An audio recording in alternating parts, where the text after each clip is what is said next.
Hello Internet, it's Daniel with Driving and Dragons. Today I'm going to go back and revisit Rule 0. See you guys on the other side.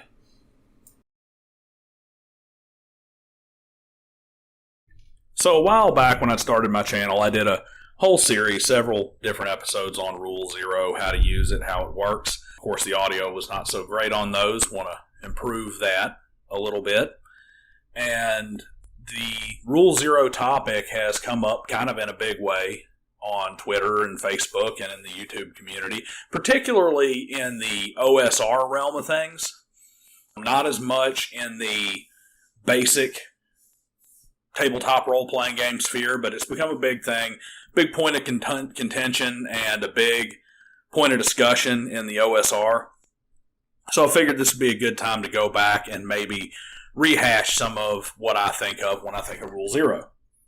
Now, the first things first is Rule 0 is kind of like alignment. It gets misunderstood a lot, especially by newer GMs, newer players, newer people to the hobby.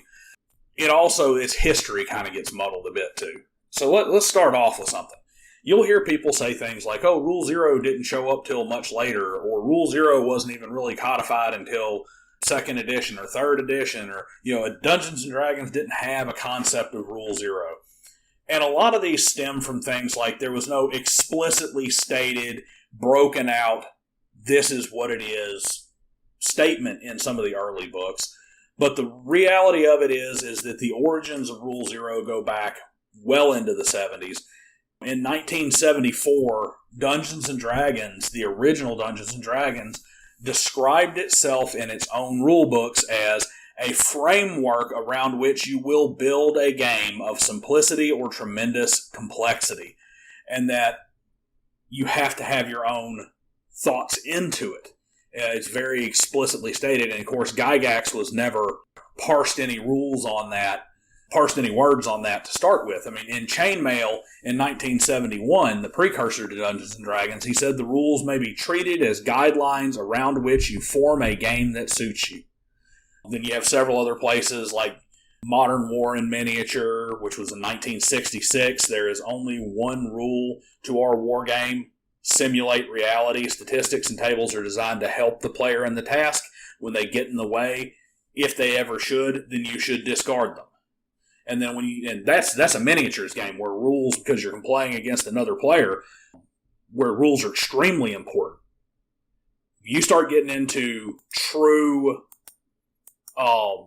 role-playing games, and you end up getting statements like, the game master is the final authority on all rules, interpretations, and battle judgments. In the interest of realism, ease of play, and balance, he may freely alter or delete existing rules and add new ones. He may change income statistics for any and all countries.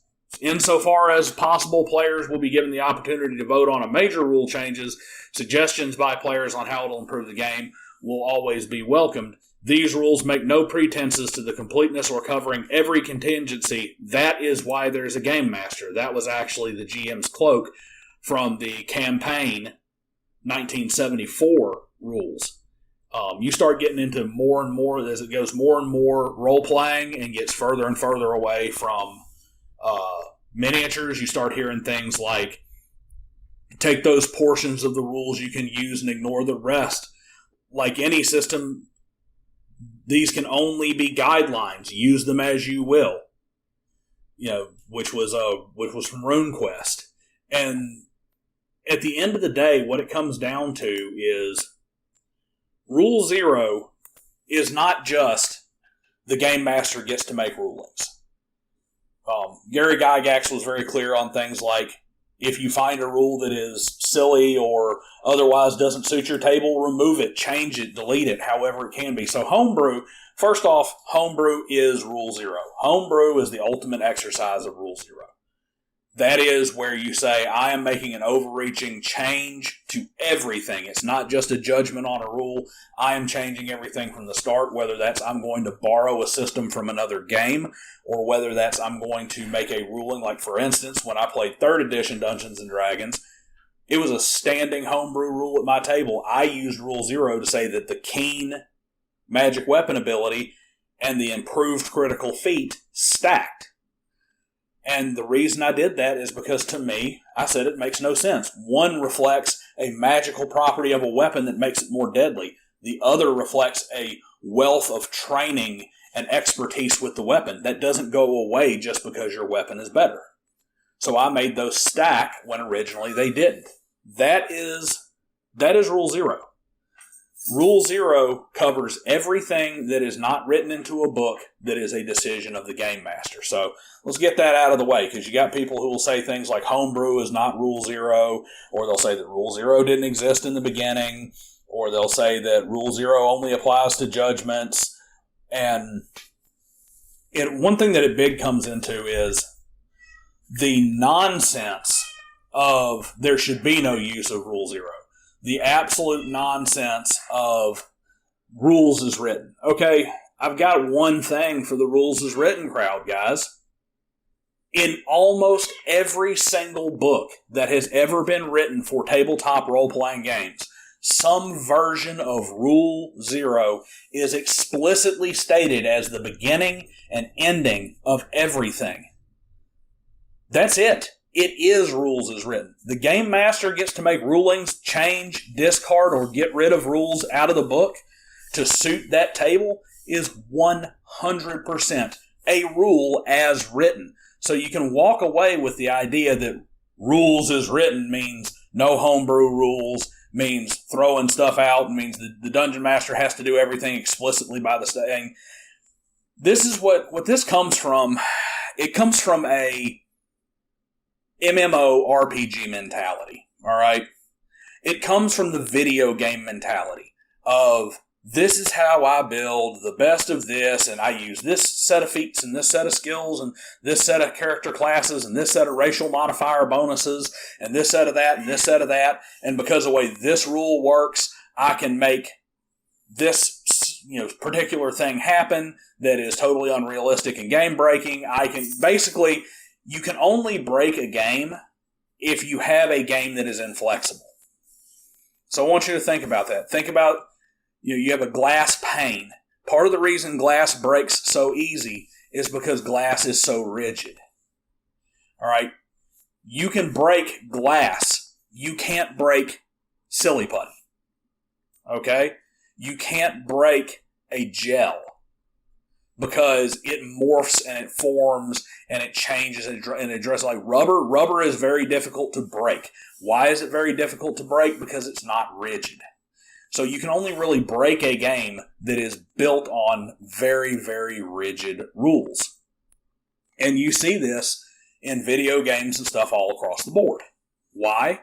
Because there's a system, and because it's a computer program, because it has to have clearly defined parameters within that program to make the video game, players can find the edges, poke around the edges, and find the places where they can manipulate the system, where the code doesn't line up, and gain unfair advantages, or gain unintended advantages, or simply stack things in a way that every programmer could not come up with, and that's how you break a game. Now, when you have a game master, that is one of the beautiful things about tabletop role-playing games, is it's like playing a video game, but you have a perfect programmer in charge the whole time who can instantly and even sometimes retroactively make changes to the system in order to make it work better right there. And they can adjust it to the particular play style of the people at the table. That is the overall function of Rule 0. Now, one thing you got to keep in mind with Rule 0. Rule 0, this is not just everybody who just homebrews everything and wings everything is automatically the winner, suck it, bro, SR, etc., etc. That is not what this is. You still have to have consistency. Okay? You can't be Clown Door GM and be over there just changing the definition of what things are to suit you in that instance. You have to be a situation with Rule 0, what you have to be and what you have to have is consistency. Consistency of rulings, consistency of logic, consistency of the thought process. You also cannot be, just like you can't have ironclad rules, you can't be an ironclad game master either. you have to be able to have conversations with your players to hash things out, because they may have a way of looking at things or a logical view of things that's a little different than yours, and you have to be open to having your mind changed. You don't just tell a player this doesn't work and not listen to them explain to why they think it should. Now, that applies mainly to the Dungeon Master's discretion, Game Master's discretion, the Rule Zero of making judgment calls within the game itself. But this also applies to homebrew. Even when you're going homebrew, consistency has to be taken into consideration. If you're going to make a major change that changes everything, you need to have very good reasons for it and explanations for it. But you have to be able to change to fit your table. There are some people who like super, super crunchy systems and need a rule for everything. And the players like that sort of thing. And if that's your table, then you may need to use Rule Zero to actually add rules and make your system more crunchy. Maybe you have more intricate grappling rules. Maybe you have more intricate combat rules where there's more rolling, more statistics, more time spent in combat to determine exactly how something comes out. Maybe you're like me and you prefer a little bit lighter rule system. I don't like the super rules light for the most part. I like there to be some kind of system, some kind of thing where you can tell where you're going and what's going on and have some consistency to the rules. But at the same time, I want to have fast combat. And you know what doesn't lend itself to fast combat? Realism. I'll give you a prime example. I used to be a professional kickboxer. And a single die roll for an attack versus a single die roll for defense, not realistic. Punches and kicks and stuff always doing the same damage, or once again, not realistic. There's 100,000 other factors. You can't just boil it down to strength and dexterity and a training bonus and stuff like that to be truly realistic. There are 100,000 little things. In the style of martial arts I came up in, one of our core principles is every block is a strike and every strike is a block.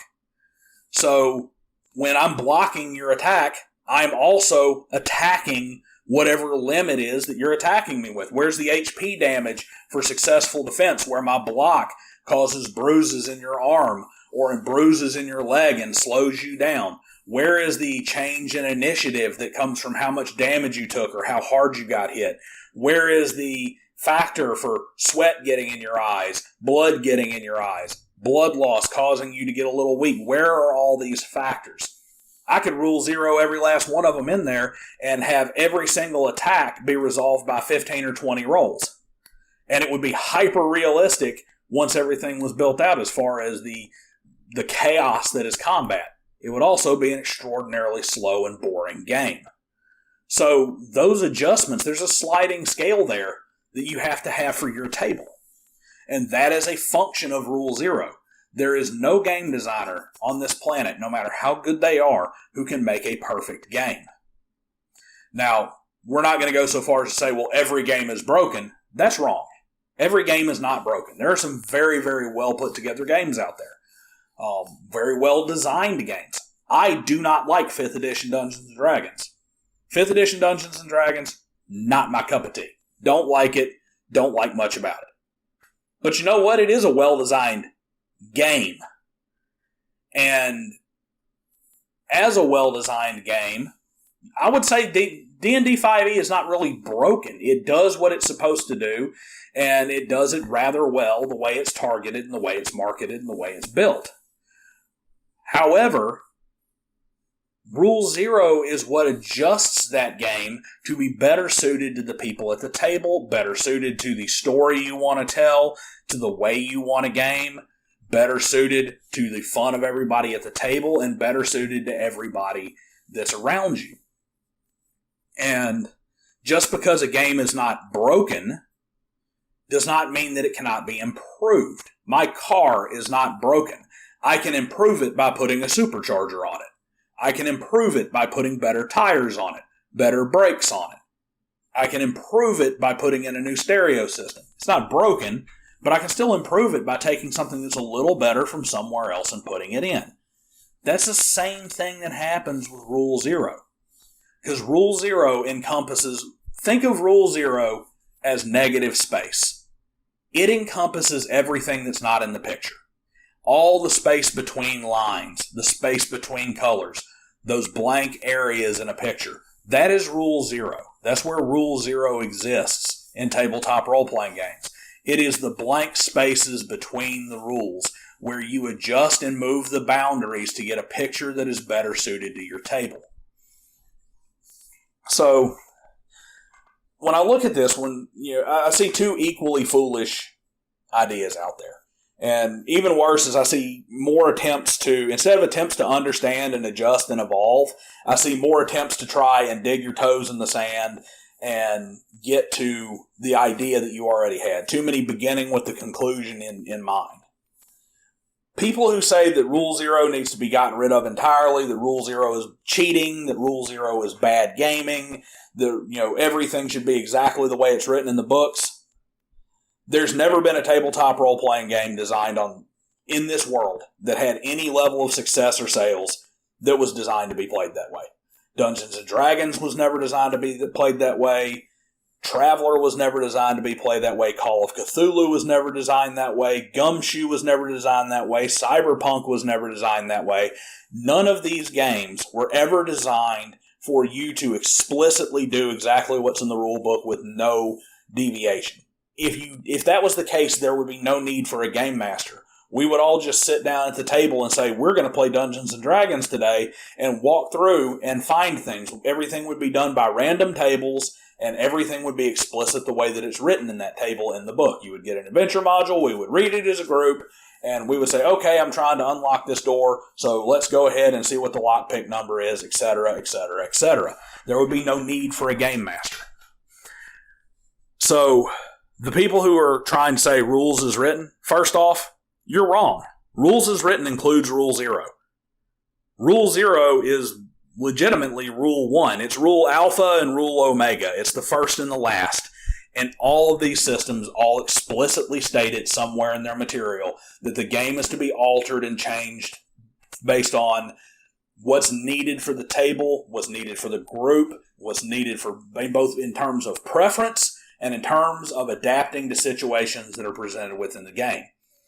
So, I guess in a way they're right. We are going to play explicitly rules as written, but that's because the rules flat out say we can change whatever we want, really for whatever reason we want, but it should be with a certain level of consistency and for a certain level of realism in the game itself. And for the people who are like, Rule 0 is the justification for everything, you guys are just as far off the reservation, just on the other end. Rule 0 does not mean the game master is God of everything. Rule 0 does not mean the game master, what the game master says goes. I mean, that's a way to boil it down, but to be perfectly honest, Rule 0 is not carte blanche for the game master to just be chaotic and change his mind with every roll. At that point you don't have a game. You have to have a level of predictability in order for you to have a game at all. And it goes back, I had a response video to old Condor DM, who good old clown shoe DM over there. I had a response video to him, and that's one of the things that I'd said was when it comes to these debates and arguments, if you can't agree on the definition of words, then you can't have any communication with somebody. Period. If you and I can't say that blue is a particular color, and we both agree that blue is blue, we can't have a discussion about blue. If we can't agree that a cat is a small, feline, furry creature that a lot of people have as pets, and that there are some bigger cats like lions and tigers and whatnot, if we can't agree that cats, what cats are, we can't have a discussion about cats. I can't be talking to you and then you talk about, well, what about that cat that's really big in Yellowstone and has the horns and knocks over cars and stuff that they have all the pictures of, those buffalo over there? Those aren't cats. Well, yes, they are. They're cats because they're furry animals on 4 legs. You can't just change definitions. Same thing with Rule 0. You can't have a game master who just arbitrarily changes things all the time. You have to have a level of consistency. So the completely nebulous Rule Zero crowd is just as wrong as the hardcore beat a nail into the ground rules as written crowd when it comes to utilization of Rule Zero, validity of Rule Zero, its place in the game. And a way to think about it, and this is going to be kind of my final metaphor, my final simile on this, is that what Rule Zero exists as like it exists like silly putty. Silly putty, like I said earlier, silly putty is a good way to do it. Or Play-Doh. Rule Zero should make the game Play-Doh. It's firm enough to hold its shape and for you to be very intricate with it, very simplistic with it, to make what you need to make. It should not be iron or steel. And it should not be water. It shouldn't be, or like hair gel or something. One of those really, really gelatinous things. It shouldn't be Jell-O that is just mush that doesn't hold its shape. And at the same time, it should not be glass that shatters the second you try to bend it. It needs to be something in the middle. It has to be pliable, and it has to be something that it has a level of consistency where you can at least expect and see and have a logical idea of where things go. So, anybody tells you that you need to fully understand the rules before you start messing with Rule Zero, I disagree with that too, for other reasons. A big part of that is because fully understanding the rules is understanding that Rule Zero is the most important of all rules. So that's kind of the one you should know first. You should not be beholden to, I'm going to keep a rule that's bad for my table or something that doesn't really work in the situation I've presented, and I'm just going to religiously hold on to it till I've fully explained and explored this rule, fully understanding it in every capacity. And we don't sit here and do something that objectively doesn't work over and over and over again to find out why it's not working. We make changes. We make subtle adjustments each time. Because doing the same thing over and over and expecting a different result is insanity. So that's something that kind of needs to be set aside. But at the same time, the idea of just the Dungeon Master's whim also needs to be set aside. So that's what I'm going to start off with. I'm going to redo some of my videos on using Rule Zero and how I feel it should be used. This is just kind of an overview of Rule Zero, what it is, and why it's important. If you disagree with me, let me know below. But like, share, and subscribe. Hit the little bell icon. All that fun stuff. It really helps me out. Lets me know that you actually like this content. And hopefully I'll see you guys next time.